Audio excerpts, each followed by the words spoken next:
I spent 1.5 years working on a single project, and because of that, now when learning Rust and C# and making multiple projects, coming up with names for them is pretty difficult, which is why one of my future projects is now called Octusi. To solve this problem, you could use a random word generator for brainstorming, but opening a whole website just to get a word in, or a few, is a bit too much, which is why I made uclanr. And yes, believe it or not, that's how you pronounce it. If you call uclanr, it will print a random word, but if we provide a number next to it, it will print 15, in this case random words, separated by spaces. And just so you know, there isn't a space at the end, which is very convenient. You can then use something like xargs to take this output as input to another program. The common issue with random word generators is the fact that they generate useless words, something very common like if, and, a, the, so on, words that you really don't need. So common words and also words that are short in length are often not that useful. And because of that, I took the top 10,000 most common words but removed the first 1,000 and all the words that are less than 5 characters long, resulting in 7,165 possible words that you could get. What's nice to me about this is the fact that I can just compile the project and take the binary with me anywhere on Linux.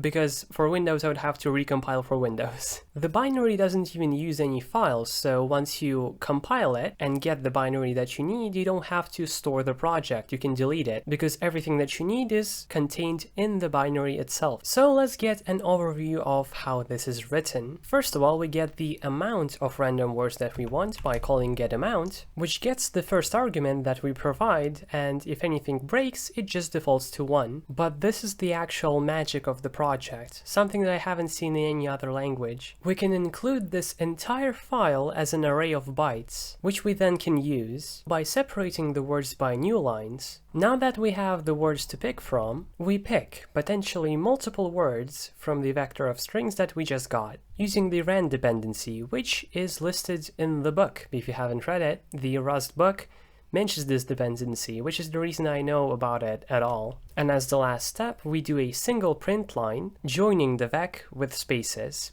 And here we go. That's it. So how do you install this? Unfortunately, this will not work because I don't know how to make it work yet. I'm getting to it. But the tutorial is down here in the README.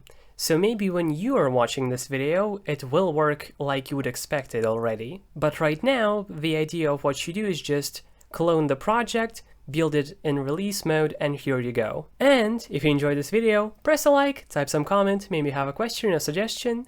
Definitely subscribe so you don't miss my content, but most importantly, stay fresh, cheese bags, and I'll see you in my next video. Bye bye!